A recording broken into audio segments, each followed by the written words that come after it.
Please, don't try anything you're about to see at home.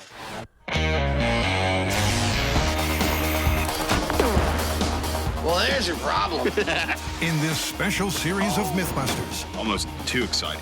the Dream Team tackles their dream themes. It's scientific! Testing myths about everything from electricity to pressure and gravity. This one hurt a bit. Shaking down the science of shockwaves, velocity, and impact. With crazy chemistry, Oh my goodness. far-out physics, Fun for the whole family. and insane explosions.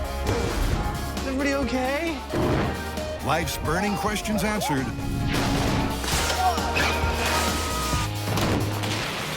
On MythBusters, there's your problem.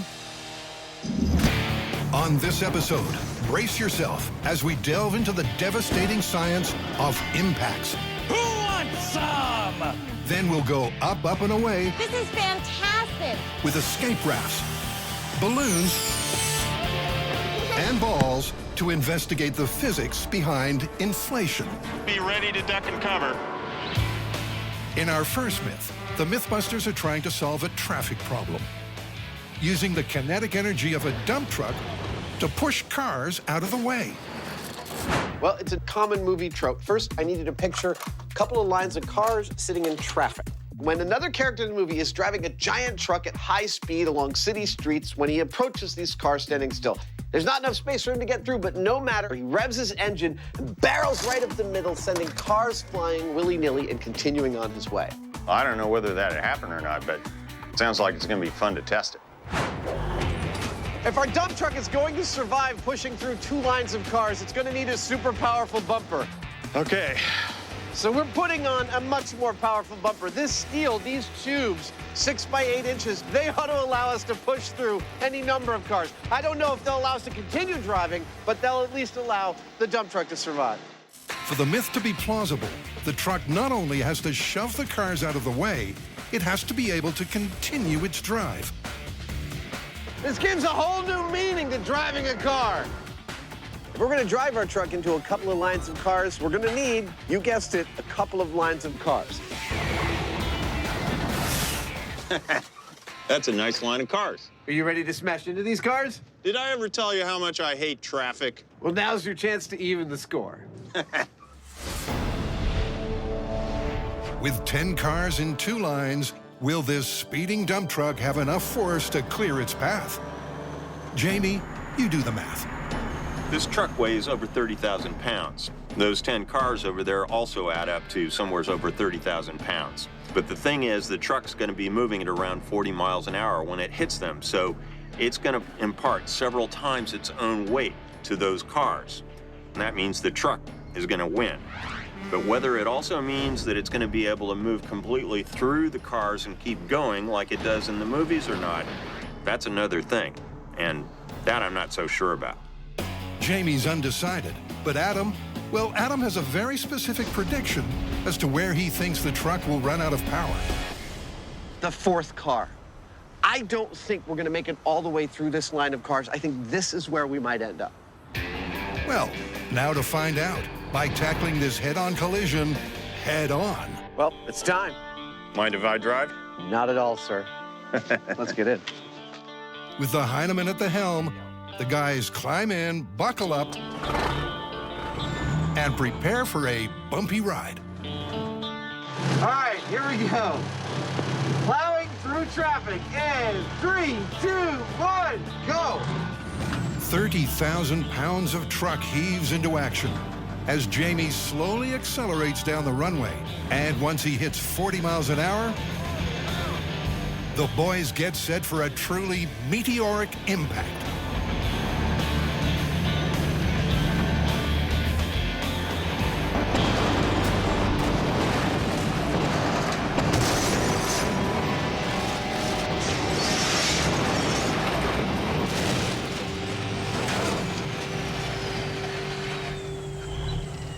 Wow!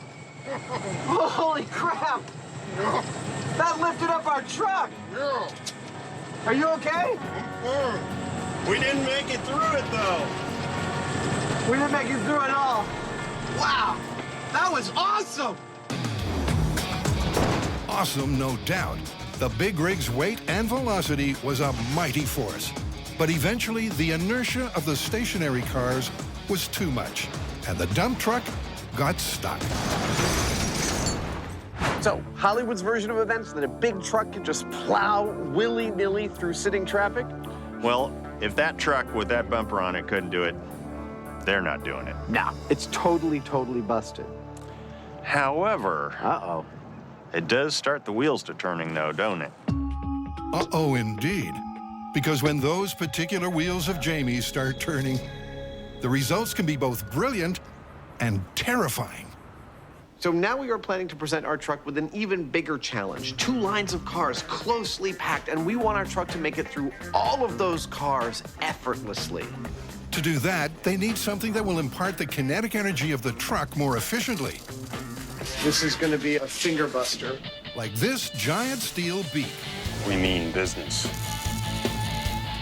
What you've got here is 6 triangular plates attached to a very strong central frame that's bolted to the bumper of the truck. Now, the idea I have here is that this semi-conical frame will come in low on the cars and then lift and separate them, allowing us to pass between them the most efficiently and also be the least likely to slow us down. Yeah, I can't wait to see this thing go. Back at the runway, the dump truck gets a much-needed nose job. Yeah, that's it! Can you imagine sitting in traffic and looking in your rear view mirror and seeing this thing going, ah! Nice. To enhance the performance, they need a secret friction-reducing ingredient. Enter the tub of lard. Sometimes a little lubrication makes all the difference. And with 16 cars all lined up, Jamie's feeling positive vibes. All of those cars are going to go flying. I'm not just talking pushing them aside. They're going flying. Flying cars in our future? It's not the first time we've all heard that prediction. Coming in. But could this be the first time it actually comes true? All right, here we go. The duckbill of death into stationary traffic. In 3, 2, 1, go. Pushing into a new frontier of traffic-clearing innovation, That's second gear. Adam jams the pedal down to 40 miles an hour. The cars he's about to hit have a colossal combined mass of 60,000 pounds.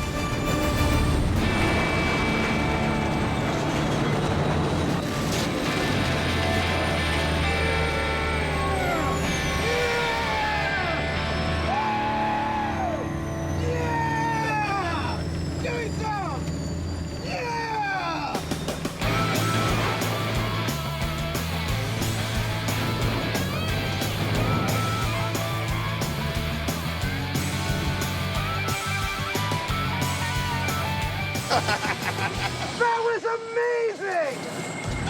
Holy crap! That was insane! Insane is the right word.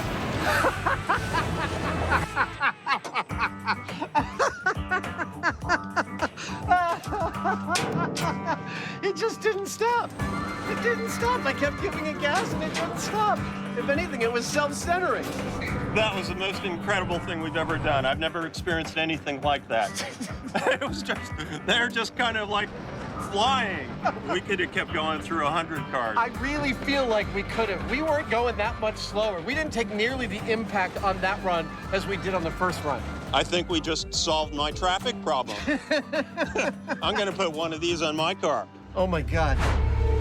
It was a thing of beauty as the duckbill of death cleaved cars like water in an uplifting ode to the incontrovertible laws of physics. Well, the myth was busted. Where do we stand on our method for plowing through traffic? That thing worked so well, I'm just waiting for somebody to steal it and put it in a movie. Totally. Remember, kids, you saw it on MythBusters first. In our next story, Carrie, Tori, and Grant are looking at a very different way to reduce an impact. Now, In ancient times, even up to the 1800s, some armies in China actually made armor out of paper. I mean, paper's the last thing you would think of to make armor. I like this one. And the cool thing is, the paper was supposed to perform as well as steel. It sounds like a fact that belongs in the wastebasket. Yet lamellar paper armor really was used in ancient China. But was it really as effective as the steel armor of its day? Now, when you hear paper armor, it seems totally absurd. But it's actually based on the same scientific principle as Kevlar. Kevlar is a fine mesh of fibers that actually slows a projectile down by spreading its load and stretching the fibers to bring the projectile to a halt. Now, paper is the same concept. It's a flexible, layered construction. Now, we know from historical sources that they used a mulberry paper. Look at this. You can see the fibers. This is strong stuff. What they would do is they would stack layers of it together, and that was enough to stop arrows. After testing a few variations, the team finds out that simple folded squares provide the most protection. This absolutely works the best. Then they embark on the monumental mission to make a full suit of paper armor. Only 850 to go. And the less taxing task of having a real steel one delivered. So to put our paper armor to the test, we're going to pit it against a metal suit of armor from the same period. Now, because this is hard to make, we ordered it from a modern armory company in the Ukraine, and it's battle ready. Rah! Who wants some? I also do parties. And after a week's hard work, hundreds of lamellar plates have been sewn together to form a full suit of armor that, after some minor tailoring, will be ready for battle.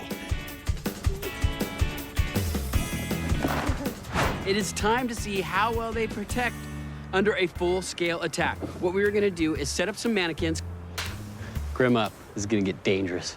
Cover those mannequins with both armors and then attack them on a full scale with swords, arrows, and even an ancient gun. Then we'll be able to find out once and for all, is paper armor as good as steel armor?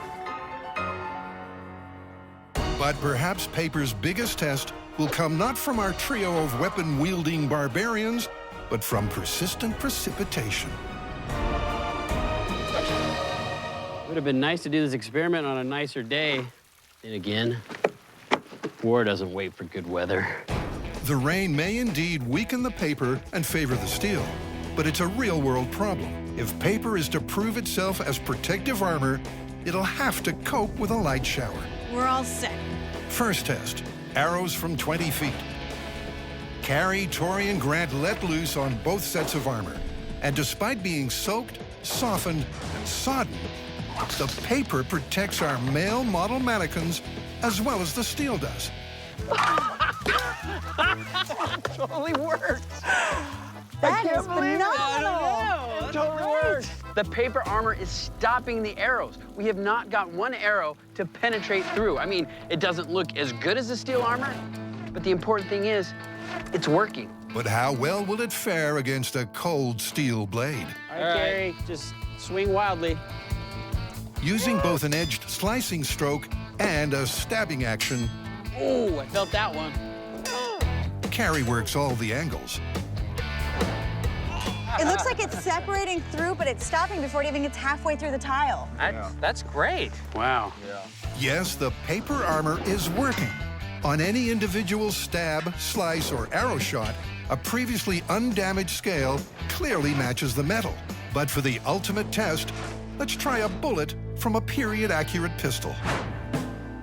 Here we go. In 3, 2, 1. Now, to assess the results. Ouch, did it go through? It didn't go through. Hey. The paper armor stopped It stopped the bullet. And looks like the steel stopped the bullet as well. Both these armors are effective against this weapon. Incredibly, the fibers in paper are able to spread and absorb the energy from an impact just as well as the steel. And in some ways, it seems to work better. I've really been wanting to do this story for a long time because it seems so outlandish, but it's super impressive. Paper armor is actually a viable option in warfare. Viable, but there is one notable drawback. As you can see, it doesn't have the same durability as the steel, but it still works. So this one is plausible. In the next story, Adam's going to attempt to protect himself from an impact using a different everyday item. You are absolutely correct. What we've got is a viral video where a guy wraps himself up in a bunch of this bubble packaging, hurls himself off a 3-story building, and at the end of his fall appears to be totally unharmed. Well, it is designed to cushion things. Yes, it is. We all trust bubble wrap for our packaging needs. But what about when the package is human? Could you really use it to survive the impact of a 35-foot fall? Not surprisingly, they're testing first with a non-human. You guessed it, Buster. Buster dropping 15 feet into 16 inches of bubble packaging. 3, 2, 1, go. But even at half the height of the myth, the news isn't good for Buster. So Buster's fall into the bubble packaging from 15 feet was perfect, but he pulled 39 Gs upon impact. We're looking for a butter zone of 10 Gs. 10 Gs, or 10 times the gravity of Earth, is considered a survivable impact. 39 is totally out. So next up, we're gonna double the thickness and drop them again. So they double the bubbles to 32 inches thick. When they test for real, Adam will be wrapped in the bubble plastic like a burrito. But lying the wrap on the shop floor is a simpler way to test it for now. And from a physics point of view, it makes no difference. Here we go. Buster dropping 15 feet into 32 inches of bubble material. 3, 2, 1.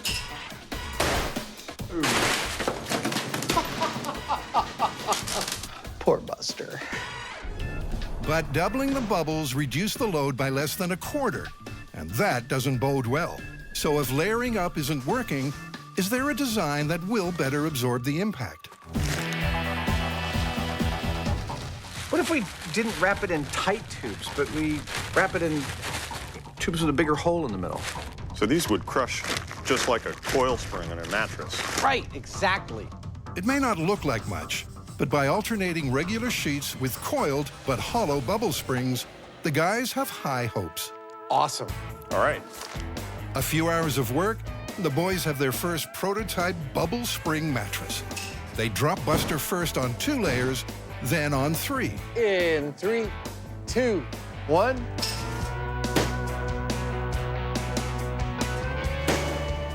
So our 15-foot Buster drops here in the shop are yielding some exciting data fruit, and I just coined that term. Check out the first drop here.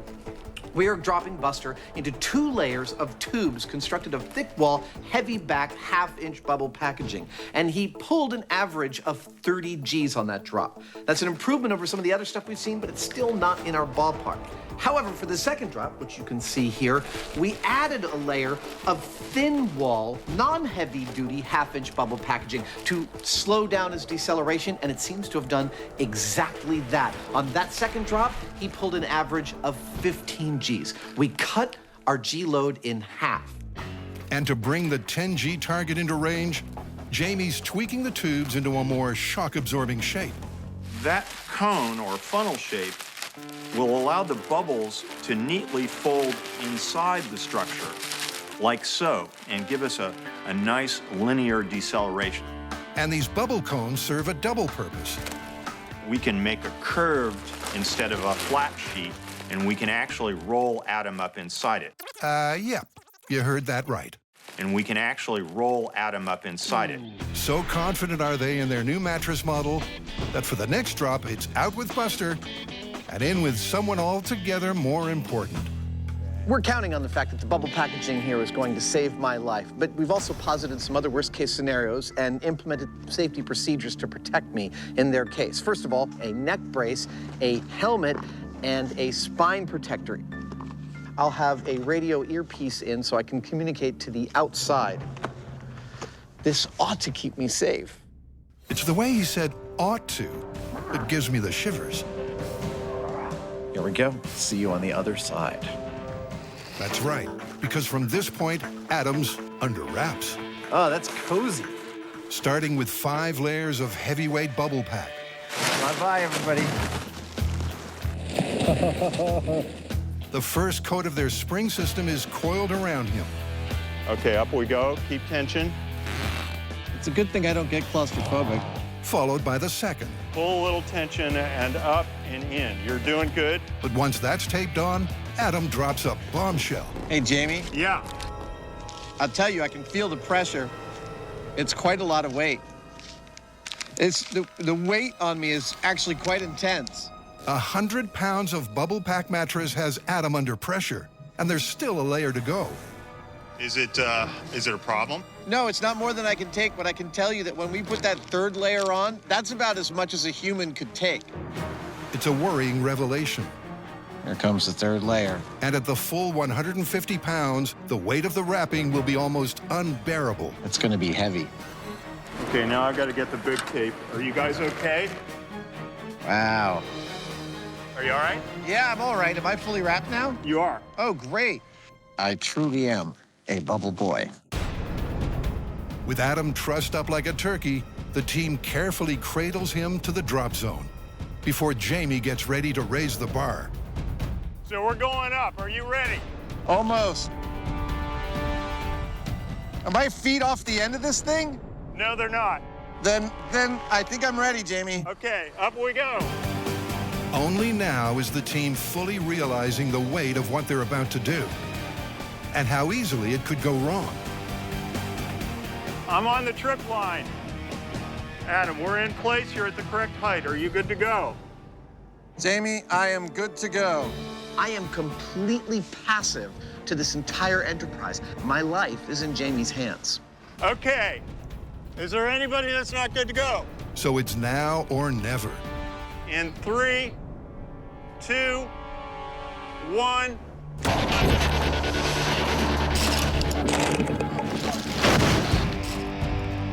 Bubble wrap or not, Adam dropped at an alarming rate. And that silence rings alarm bells. The team rushes in, and Jamie is the first to the scene. Oh, I'm okay. I'm okay. After a free fall of 15 feet, Wow. it looks like Adam and Jamie's bubble engineering has taken the bulk of the impact. That was intense. But the touchdown didn't please the pilot. What happened was the moment you released me, my head came off the board, and then an instant later, it hit the board. Thank you, sir. It's done. Woo! While it came close to crushing him, their bubble barrel did soften the impact, peaking at just 9 Gs. But that was at just 15 feet, not the 35 feet stated in the myth. Yeah, but you know what? I don't think I'd trust something like this at 35 feet. I don't want to go at 35 feet. If I went to 35 feet, I would need more padding, and more padding, I couldn't take it. So how are we going to call it? I think it's pretty clear. We've tested it every way from Sunday. There is no reasonable amount of bubble packaging that will allow you to safely leap off a 3.5-story building. The myth is busted, and the whole idea is busted. Yep, I agree. It's busted. Let's get out of here.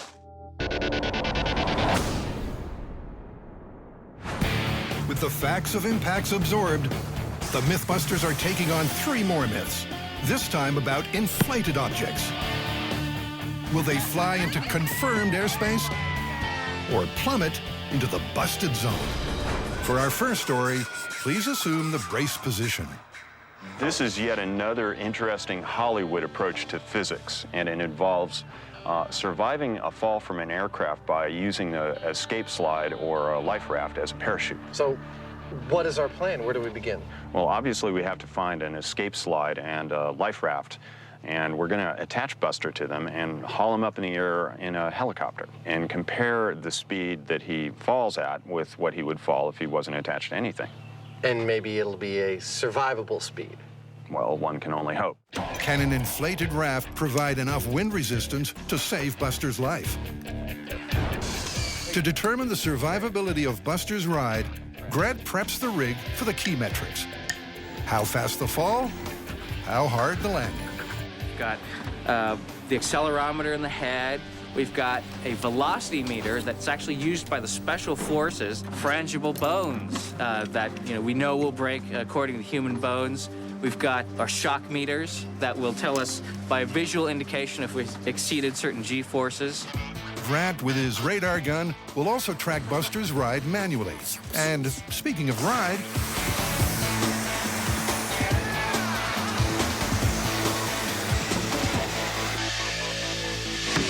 That's amazing. the escape slide is automatically inflated in a few seconds. I say we stick Buster right here And and just diaper him in. Sure. Strapped into position, Oh, and that ought to do it. the chopper fires up.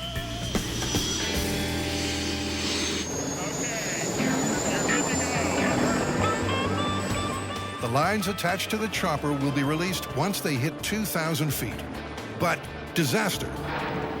At 400 feet, the rig fails, tipping Buster out.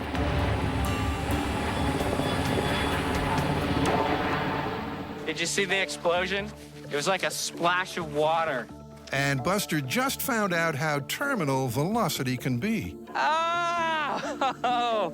That's part of his skull. That's the head accelerometer. Which is toast. Toast. How bad is it?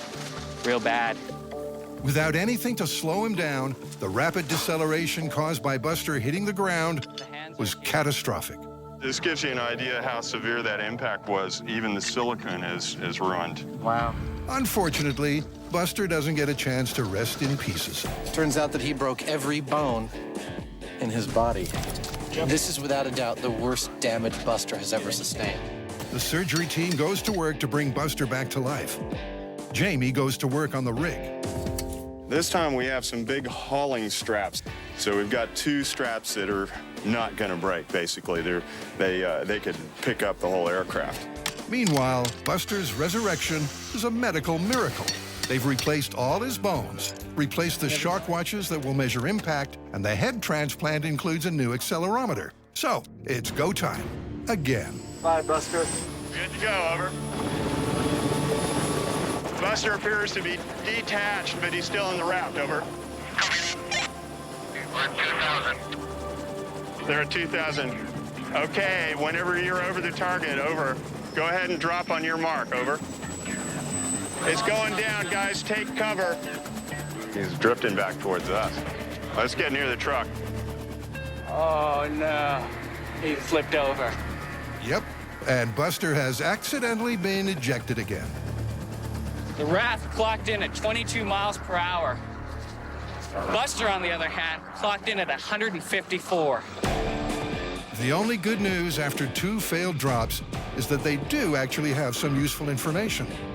The team now knows how fast he falls on his own. I think it's clear that the raft actually would have slowed him down a great deal. You know, the raft came down just beautifully by itself, like a parachute. So this time we're going to actually try and make it behave like a parachute, and we're going to tie Buster onto the underside of it and see what it does. While Buster once again recovers from his fatal fall, Jamie re-rigs the slide like a parachute. I'm just gonna give a little extra and lace him a couple places. I'm tired of Buster taking off on me. And Jamie is unusually optimistic. It's gotta work this time. Famous last words. Looking good so far. Okay, if I'd say go ahead and release at will. You look good. Over. Okay. It's going. Oh, it's beautiful! Buster's on the ground. Buster's on the ground. Well, that looked like a much nicer ride. I'll hazard a guess that Buster may well be intact this time entirely. Once up close, the prognosis isn't so clear. He's taken some damage, but was it survivable? All the 50G shock watches broke on all of his limbs, but in his chest, the 75 and the 100 did not get tripped. So that means that he got all busted up. He would not be a happy camper, but he might just be alive. The myth, like Buster, is just about hanging on. And the guys have one more test up their sleeve. Come on. They're using a bigger slide that will increase the wind resistance, but also the weight. That's the coolest thing ever! And with a new improved system to hold the passenger in place, Chopper ready to go? Buster is cleared for takeoff. Wind Wind's increasing, so you guys be ready to duck and cover. 2,000 feet. Anytime you're ready. And the drop has happened. Oh, look, it's sailing. Wow. So far. I bet Wow. it flips, so it's looking like it's wanting to. Oh, wow. That is incredible. Oh, damn. What? It just looks like it wants to flip so bad.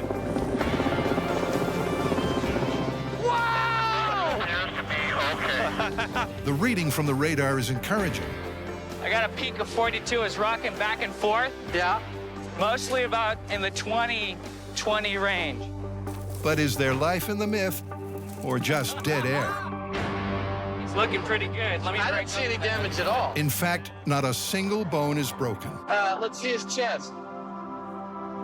Nope, it's clean.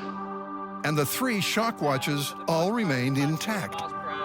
Well, it looks like Buster survived, so I'll be darned. But, you know, that looked really sweet. It looked like it would have been a lot of fun. Dude, it looked like it would be also the most terrifying ride in the world. You're like, oh my God, no, okay, I'm okay. Oh, no. The inflated raft slowed Buster's fall and acted as a giant airbag on impact. Even so, not everyone's convinced it's a practical way to save lives in an air emergency. The life raft and the slide significantly reduced Buster's velocity. But you're not going to get that door open that's got the slide in it. The second you inflate it, it's going to rip right off the plane. If you inflate the raft inside the plane, there's no way you're getting it out the door. I mean, it's just every aspect of it, it's busted. Okay, it's busted. For our next story, instead of being used to help a descent, I love blowing these balloons up. It's fun. Scotty, Tori, and Carrie Hey, you can get a job at the carnival. I have too many teeth. Yeah, you do. are going to use inflation to aid an ascent. They're going to test whether it's possible for a kid at a fairground to float away if handed a normal bunch of helium-filled balloons. To find out if the myth is plausible or poppable, they'll need a willing kid and a whole bunch of balloons. But how many exactly? Here's 10 balloons. There's 10 there, okay. They calculate 46 balloons will lift 1 pound. Let's try to get a really skinny kid. Yeah. There you go. How about a cute one? Well, it looks like 3 balloons won't fly you away. Maddie's got the cute thing covered. Grab a scale. I got a kid. Let's see how heavy you are. 44 pounds. Yeah. Maddie, you want to fly away in balloons? Up in the air? Are you Yeah. afraid of heights? Nah. Good. That's gonna be you. More math says that to get Maddie moving, they'll need a truly breathtaking number of balloons. Oh my God, we're coming up with 2,070 balloons. We're gonna need to get a lot of balloons. A lot of balloons and a lot of helium. Because helium is less dense than air, it acts as an uplifting force. We're gonna build columns. We're gonna make columns of balloons, 250, and then we'll tie those together down to the kids. Check that out. Over several hours, the pillars of balloons begin to take shape. So we're doing all right. We're golden. And it's time for the team to test if they're on track. Before trying it out on real Maddie, they'll use a decoy Maddie. Isn't she cute? She is the exact weight as Maddie. This is fantastic. This is pulling me up so hard. You know, we figured that it would hold up about 10 grams per balloon. I think we've got more lift than that. Carrie's buoyant, but as they attach the decoy Maddie, there's a sinking feeling.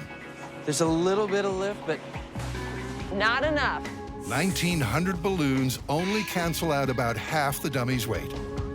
Oh, you're kidding me. It seems they'll need to up their calculated number of 2,000 by a lot. Are we sure we counted right on the balloons? What they didn't account for is that helium is an escape artist. Better work faster. With every minute that passes, Oh my God, my fingers can't take it.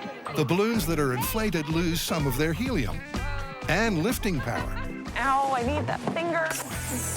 Working faster than ever, the builders blow and tie and curse their way towards a balloon bunch of mythic proportions.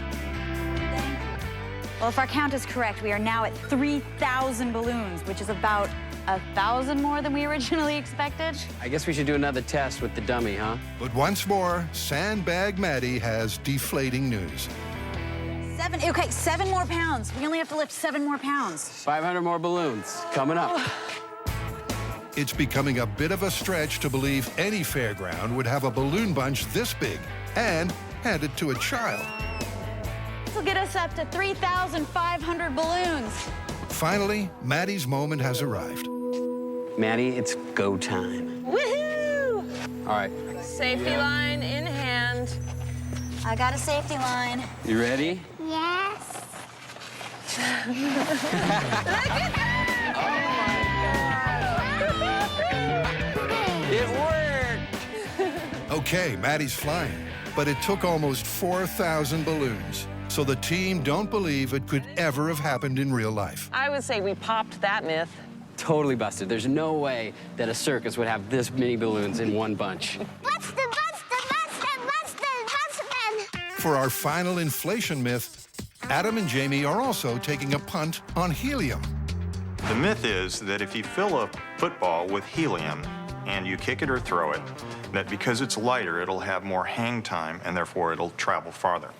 Oh, the old helium football trick. Let's get going.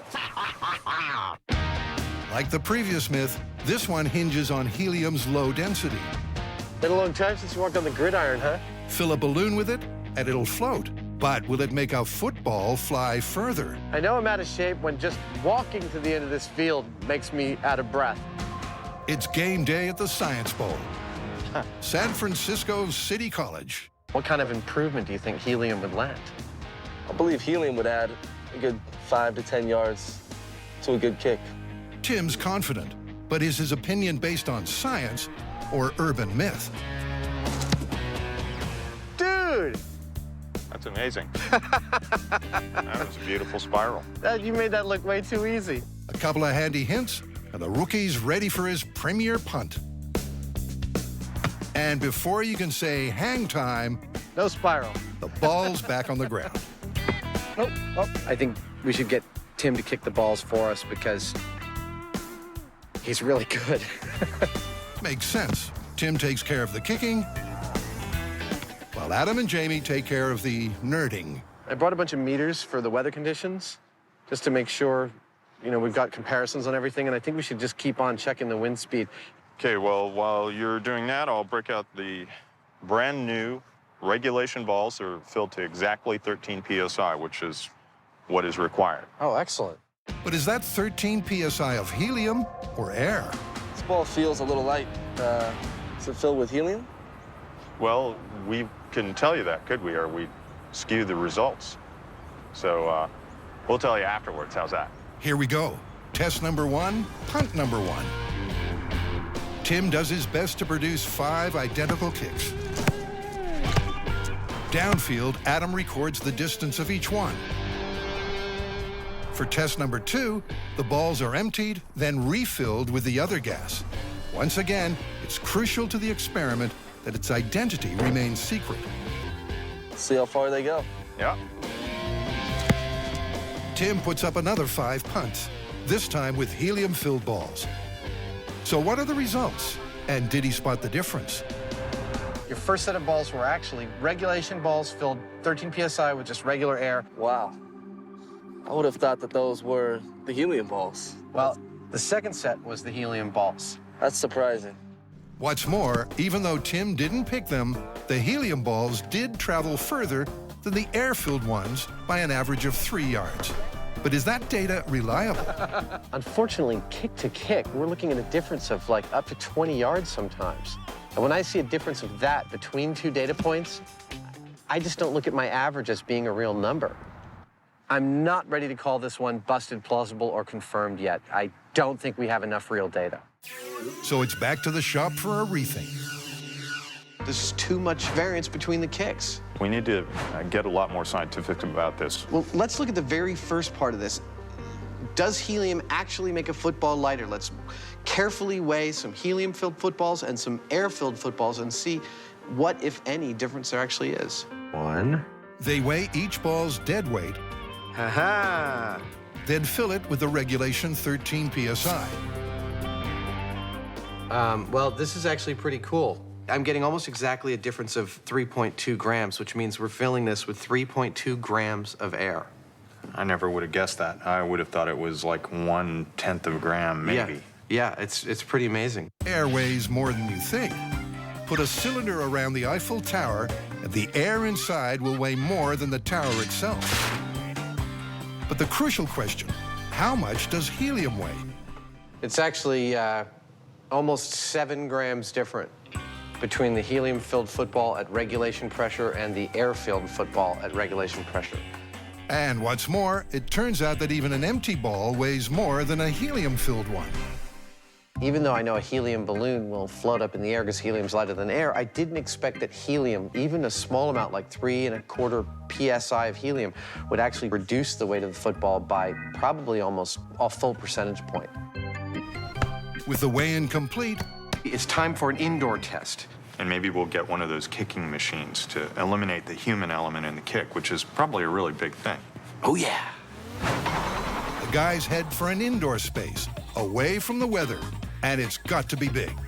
NASA's Ames facility should do the trick. And this is the largest building I have ever been in. It's about 230 feet to the ceiling. It's nearly 1/4 mile long. And even though a building this large can develop its own micro weather systems, and I'm not kidding, there is no breeze, there's no wind, so it's the perfect place to test our football throwing machine. Cue the MythBusters mechanical boot, which will ensure a consistent kick every time. It's beautiful. And by jury-rigging a firing mechanism with a bungee cord, they maximize their chances of consistency. Oh, I love it. This is beautiful. These are all landing just where I want. Air 13 psi. Doesn't get better than that. Hit the 200-foot mark. They fired 20 air-filled balls and measured the distance of each one. Now it's time to fill the balls with lighter-than-air helium. Oh! 13 pounds on the first try. They fire off the first set of 10. Bang!